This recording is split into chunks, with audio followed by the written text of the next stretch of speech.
সাজোয়া যানের উপরে দাঁড়িয়ে আমি কিন্তু তখন স্লোগান দিই যে গো ব্যাক গো ব্যাক। গুরুত্বপূর্ণ স্পটগুলো যখন আমরা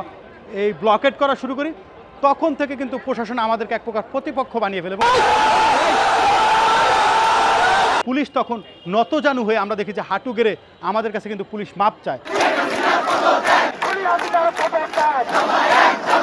জুলাই আন্দোলনের যে শুরুটি কিন্তু আসলে কোটা প্রথার যে বৈষম্য সেই বৈষম্য নিরসনের লক্ষ্যে কিন্তু আমরা শুরুটা করেছিলাম, কিন্তু আমরা দেখলাম যে আসলে আমরা যখন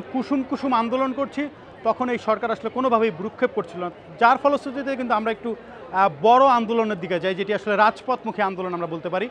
বিশেষ করে ছাত্র সমাবেশের পর থেকে মূলত বাংলা ব্লকের শাটডাউনের যে কর্মসূচিগুলো এগুলো যখন আমরা শুরু করে শাহবাগ মোড় সহ সারা বাংলাদেশের বিভিন্ন গুরুত্বপূর্ণ স্পটগুলো যখন আমরা এই ব্লকেট করা শুরু করি তখন থেকে কিন্তু প্রশাসন আমাদেরকে এক প্রকার প্রতিপক্ষ বানিয়ে ফেলে এবং সরকার আমাদেরকে তাদের প্রতিপক্ষ মনে করে আমাদের দাবির প্রতি কোনো ধরনের সম্মান কিংবা ভ্রুক্ষেপ না করে তারা আমাদের প্রতি অন্যায় অনিয়ম এবং অত্যাচার শুরু করে এক প্রকার। তো তখন আমরা যেটি করি আসলে আমরা আমাদের এই দাবি আদায়ের লক্ষ্যে আমরা দেখি যে প্রশাসন আইনশৃঙ্খলা বাহিনী বিভিন্ন জায়গায় আমরা যখন সেন্ট্রাল লাইব্রেরির সামনে থেকে যখন মিছিল নিয়ে শাহবাগের দিকে যেতাম প্রতিদিনই আসলে বড় বড় ব্যারিকেড করে তারা আমাদেরকে আটকে দেওয়ার চেষ্টা করতেন, কিন্তু আমরা যেটি করেছি আমার স্পষ্ট মনে রয়েছে 8 জুলাই আমরা আসলে প্রথমে যখন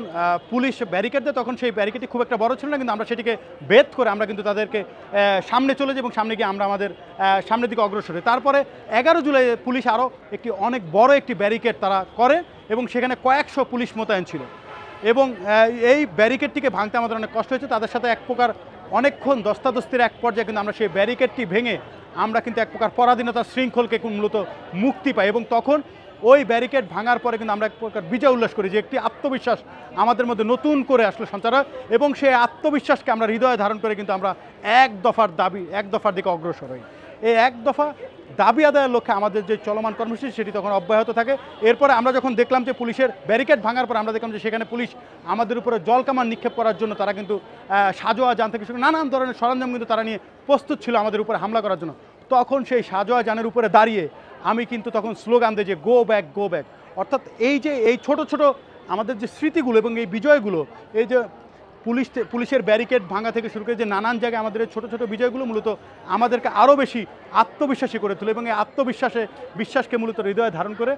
আমরা তখন বড় কর্মসূচির দিকে অগ্রসর এবং সারা দেশের ছাত্র জনতার উপরে যখন নির্বিচারে গুলিবর্ষণ করে পুলিশ এবং আবু সাইদকে শহীদ করা হয়, মীর মুগ্ধের মতো শহীদদেরকে যখন শহীদ করে, বীর ওয়াসিমকে যখন আমরা দেখি যে রক্তাক্ত করে তারপরে যখন সে শহীদ হয় তখন আমাদের এটি আসলে তখন আর বলার অপেক্ষা রাখে না। তখন আমরা চেয়েছি যে এই স্বৈরাচার সরকারকে যে কোনো মূল্যে বিতাড়িত করতে হবে এবং বাংলাদেশকে একটি বৈষম্যহীন বাংলাদেশ বিনির্মাণের লক্ষ্যে আমাদেরকে কাজ করতে হলে এই সরকারকে যে কোনো মূল্যে ক্ষমতা থেকে বিতাড়িত করতে হবে। তখন আমরা এক দফা দাবির লক্ষ্যে কিন্তু আমরা অগ্রসর এবং আপনি দেখবেন যে আমি 3 অগাস্টে যেই এক দফার ঘোষণা হয় সেই দিন আমি শহীদ মিনারে ছিলাম এবং সেখানে কিন্তু আমরা স্লোগানে সেই দিনে সারা দেশের সকল ছাত্র জনতাকে কিন্তু উদ্বুদ্ধ করে এবং নাহিদ ইসলামের নেতৃত্বে সেদিন আমরা এক দফার কিন্তু ঘোষণা হয় আনুষ্ঠানিকভাবে এবং এক দফার পরে 4 অগাস্টে আমরা কিন্তু শাহবাগে আবার আমরা যারা মূলত ঢাকা বিশ্ববিদ্যালয়ের আশপাশে রয়েছে আমরা শাহবাগে অবস্থান নেওয়ার চেষ্টা করি এবং সারা বাংলাদেশের বিভিন্ন গুরুত্বপূর্ণ পয়েন্টে ঢাকার রাজধানী সহ প্রান্তিক অঞ্চলে সব জায়গায় কিন্তু মানুষ স্বতঃস্ফূর্তভাবে কিন্তু রাজপথে নেমে আসে। বান্ডেল থাকলে প্রতি সেনমানিতে টাকা বাঁচবে। বিকাশ সেনমানি বান্ডেল কিনে জিতুন প্রতি লেনদেনে। 4 অগাস্টের একটি ঘটনা আমার মনে পড়ে যে আমার পাশে যখন বাংলা মোটর থেকে ছাত্রলীগ যুবলীগ যখন ছাদ থেকে এলোপাতাড়ি গুলি করছিল তখন আমার পাশেই একজন ভাই আসলে তার মাথার এক পাশ দিয়ে গুলি ঢুকে অন্য পাশ দিয়ে বেরিয়ে সে স্পটে কিন্তু মারা যায়। এই বিষয়গুলো যখন আমাদের চোখের সামনে হয় তখন কিন্তু আমরা অনেক বেশি উদ্যমী এবং আগ্রাসী হয়ে পড়ি যে না যে কোনো মূল্যে হোক আমাদেরকে বিজয় ছিনিয়ে আনতে হবে। 5 অগাস্ট সকালে কিন্তু আমরা পরবর্তীতে আবার প্রথমে আমরা পলাশীর মোড় অবস্থানে সেখানে আমরা